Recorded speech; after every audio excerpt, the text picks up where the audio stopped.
This episode contains depictions of self-harm and suicide. Discretion is advised. I'm Sergeant Angie Tetley, And I'm the best part of your day, Constable Brennan Martin. and this is Called to Serve. Let's go.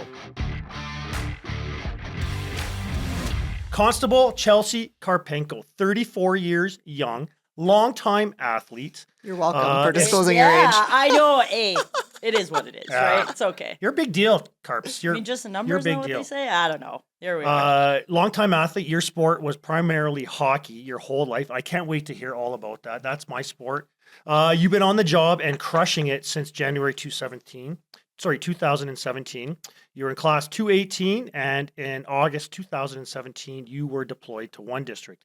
You've been a member of PSU since 2019, and you've attended a lot of protests. Big shocker. That's downtown and also for your PSU stuff. And in 2023, PSU equals Public Safety Unit, which we Very will good. discuss further. in 2023, I'm not shocked at all to hear that you won the John Petropoulos Award. Well deserved. So we're really excited to have you here because you played such high level sports and you were a high level athlete for so long, and we've obviously policing is a super physical career, and having that background in athleticism and sports is such a huge benefit. And I'm really excited too, like you've been on patrol your whole career, 1 district your whole career. So that's really exciting to have someone here to speak about the experience of being on patrol. So let's start with where you started off. Like, we want to hear a lot about your hockey. So tell us about your hockey career and where that took you, and then we'll move into policing after that. Okay, yeah, I guess, well, for starters, I'm from Winnipeg originally, so that's where I grew up. That's where all my family still is, so shout out to family, shout out to Winnipeg. Hashtag Winnipeg. Hashtag Winnipeg, yep, Peg City. Going to Winnipeg. As they say, going to Winnipeg. But yeah, I grew up in Winnipeg. I started playing hockey at, how old was I? 3.5? Yeah, 3.5.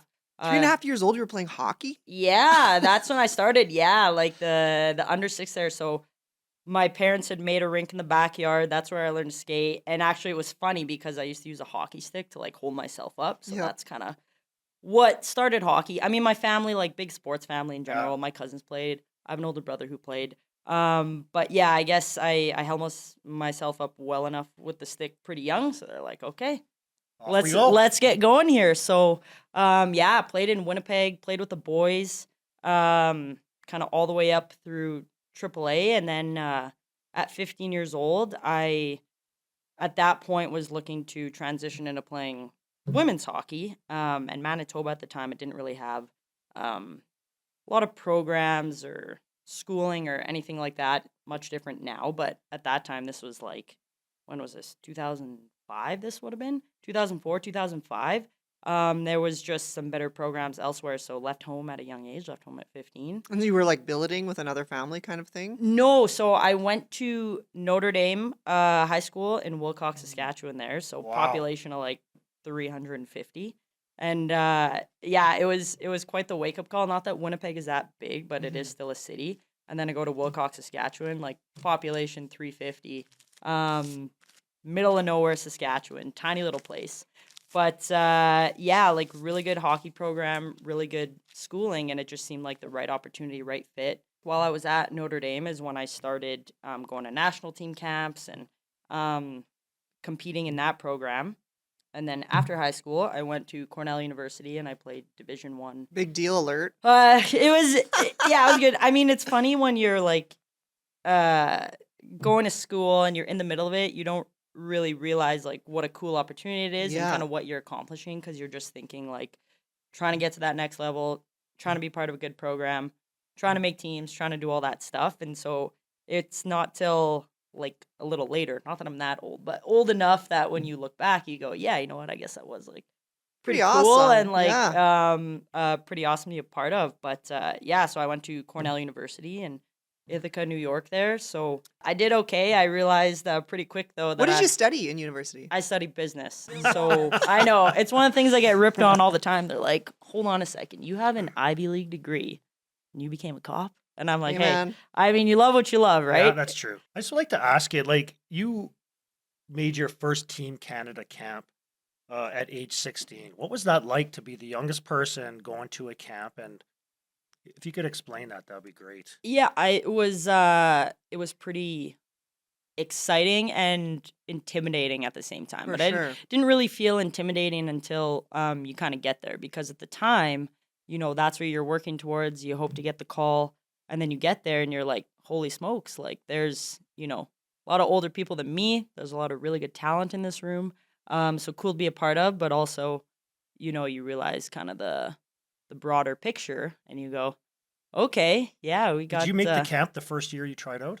Or sorry, the yeah, team? so basically how it works with, and it could be different now, but I'm sure there's a lot of similarities. But when I was part of the program, like they would have kind of different styles of camps. So there'd be a conditioning camp.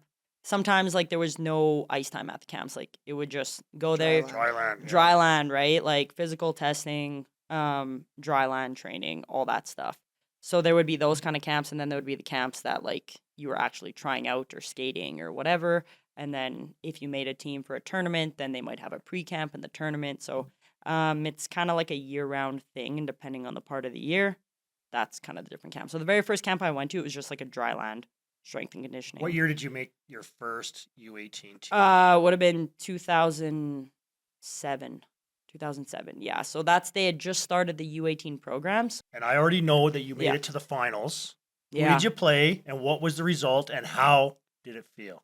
Yeah, so we made it to the finals. We played the US. Not really a, surprising Get to script US, there. let's go. I know. And then we ended up losing in the finals. So yeah, that one stings a little bit. Like I said, in the moment, you don't necessarily appreciate what you accomplish, because you're an athlete. You're Well, competitive. You yeah. just think of the A loss. silver's a right? loss, yeah. A silver's a loss, Totally, right? It's totally. what, especially in team sports or games, it's kind of the hardest medal to win, because you lose and you still get a medal, Yeah. right? You win a bronze, you win a gold, you feel good. Yeah. Silver's a tough pill to swallow, but I got ribbons back in my day. We didn't even make the top. you got the three. ribbons? Yeah. I remember getting those Thanks in for like coming. cross country and like track stuff, like hitting the old long jump. That Yeah. was good. So your whole life, like from a young age, you played varsity level hockey, you're playing for Team Canada, like this is your whole life.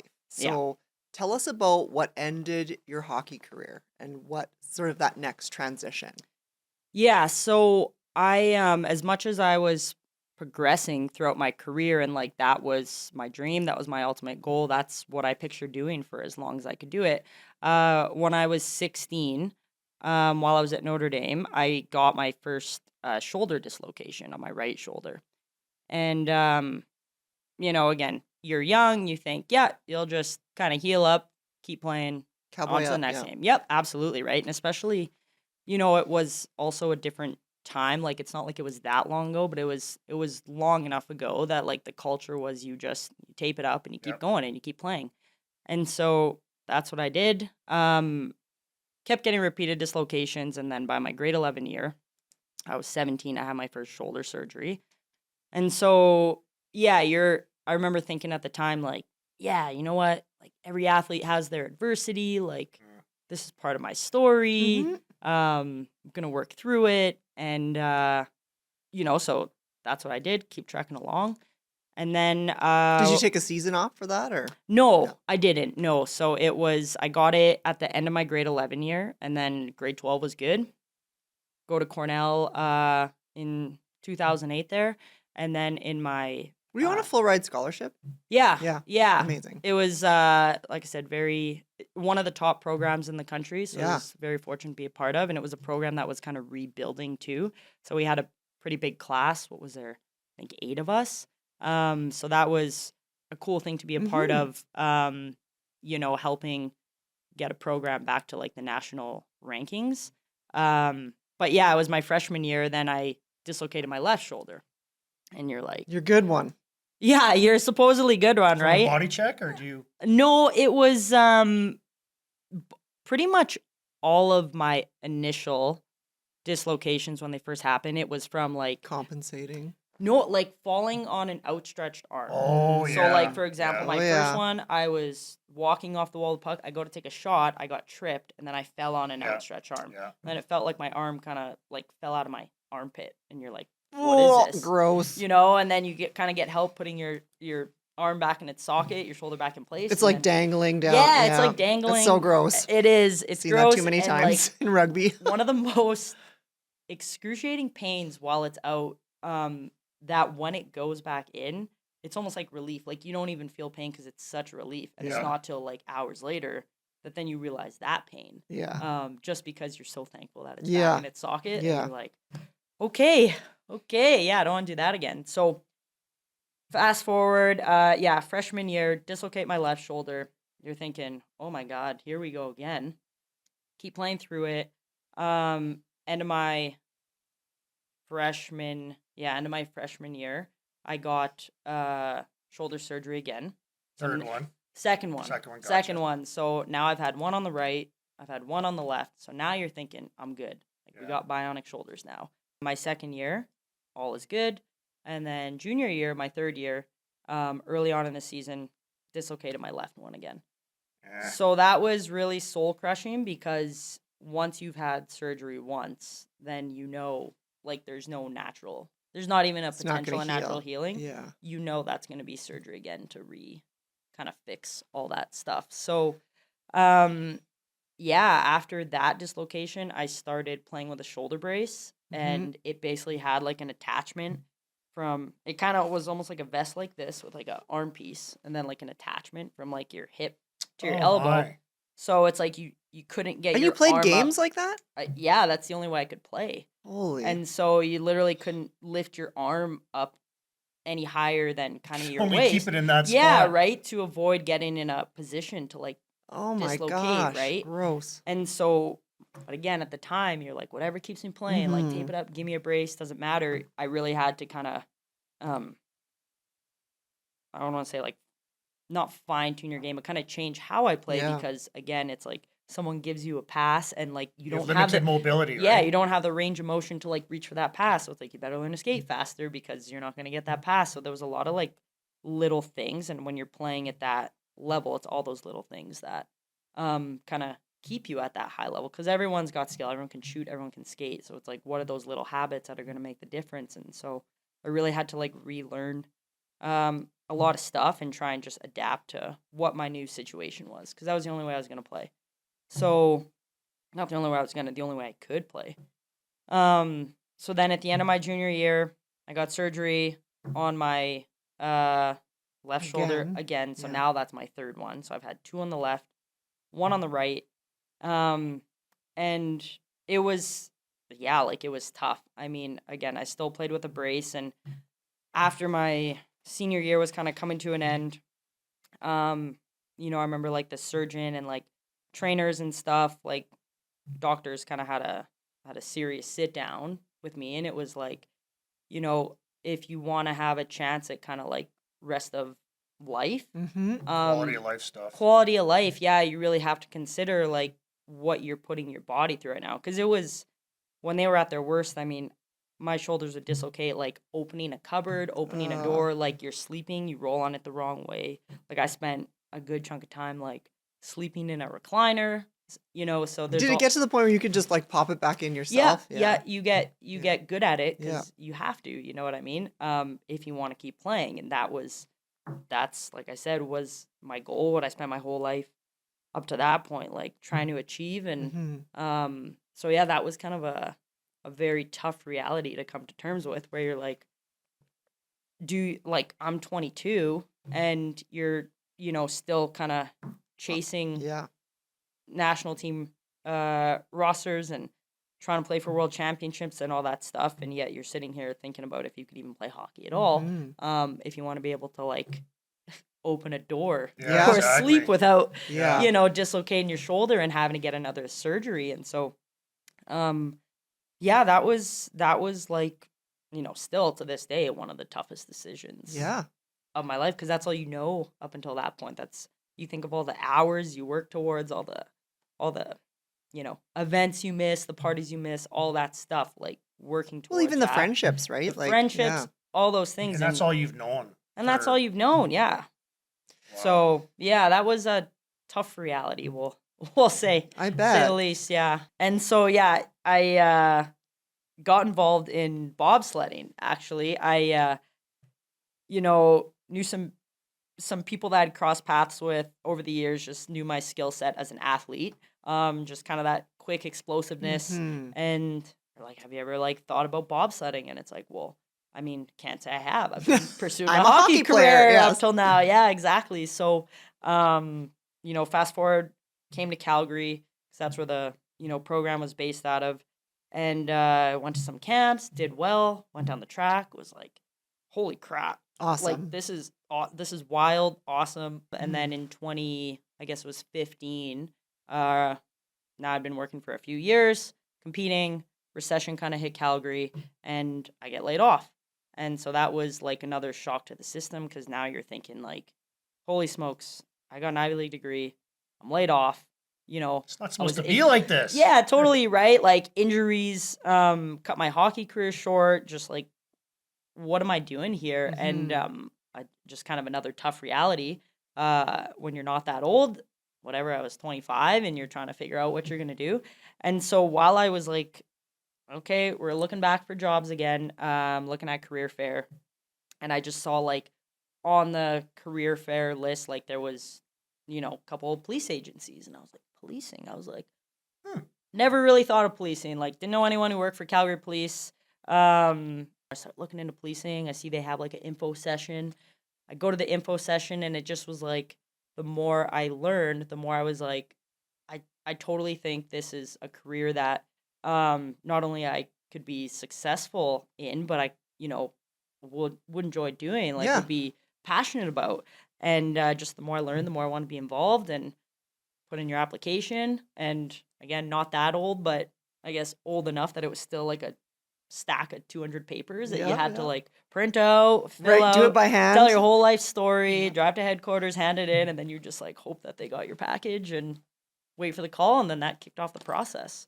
And I learned pretty quick when I started that a lot of people do know people in law enforcement, and that's kind of how they got involved, or they work security, or they kind of worked something, or they studied criminal justice in university, and that's how they got into it. For me, that wasn't the case. Yeah. I kind of realized it later.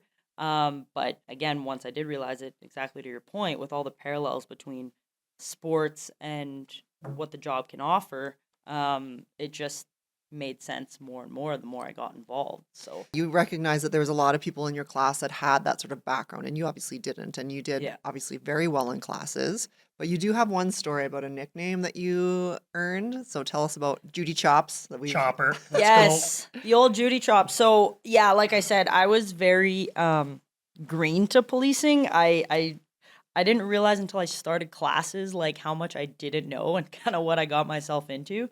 But we were maybe, I don't know, 2-3 weeks into classes very early on, and we hadn't started SCT, so like subject control tactics. Big part of Good classes. job. Good job. Way to like Wait, remember Yeah, that? that was Yeah, good, yeah. SCT, subject control yeah. tactics. And so we were like studying for there was like a group of us who stayed after class, and we were kind of studying, and we had an exam the next day on something. I don't remember what, 10 codes or whatever. And one thing led to another, and we start talking about like what are we going to be learning or training on in SCT. And so this leads to this. And next thing you know, we're talking about karate. And I was like, yeah, we're going to be doing like Judy chops. Like, whoa, whoa, yeah. Right. And I'm like, Judy chops. And yeah, some of my classmates, and I've known these people for like a couple weeks, they're looking at me like, who is this? Like, who hired this one? And I was just like, what? Like, what? Judy chop. And one guy looks at me, he's like, it's judo chop, right? And I was like, I'm thinking yeah, to of myself, course I I go, know. Totally. yeah, I'm like, I mean, I know it's judo, but I guess I've always just, I don't know, maybe I get excited. And I was like, Judy chop, And so, Oh my anyways, they're gosh, howling, that's and so I'm like, funny. whoa, it's going to be a long, 8 weeks or whatever it is. I mean, people get like way worse nicknames. I just kind of owned it and was like, yep, I was today years old when I learned that.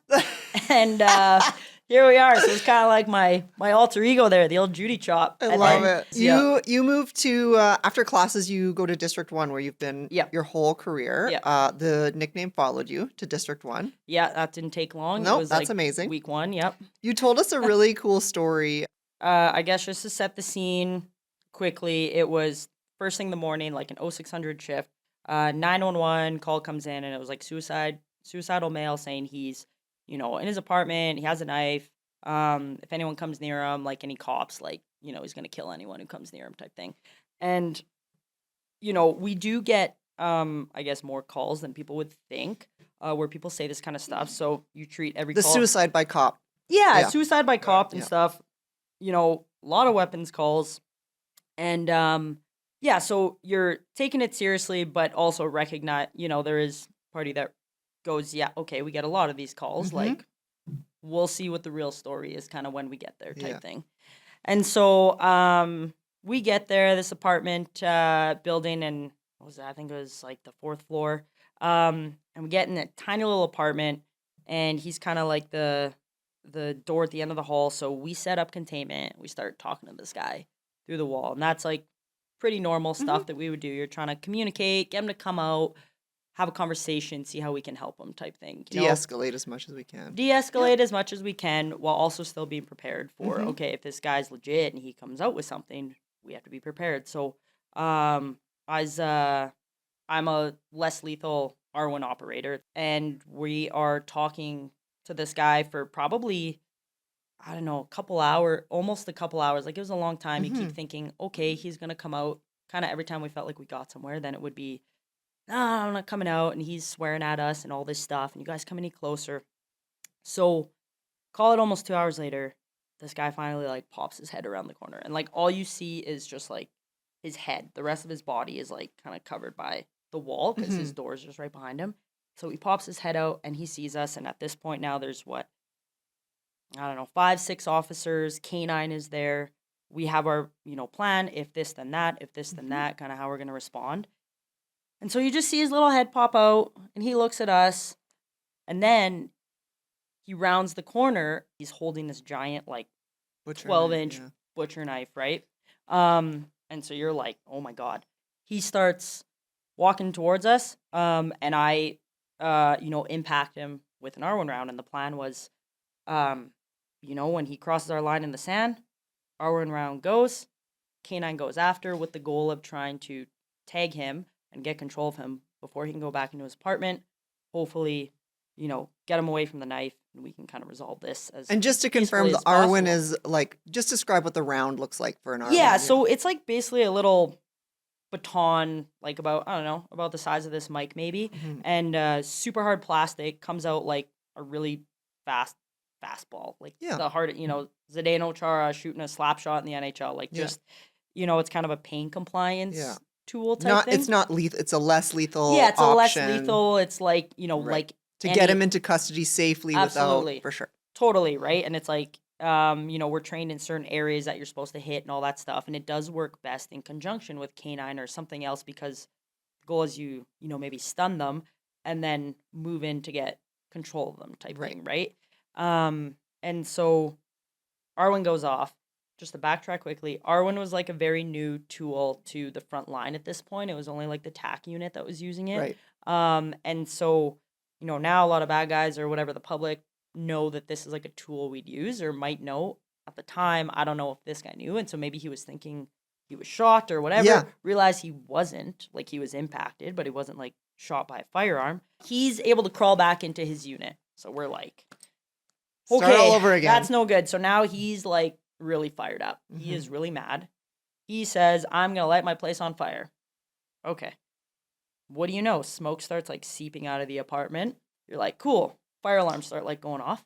You're like, okay, so now we got to like evacuate this place. TAC is now at the scene. They have inner containment.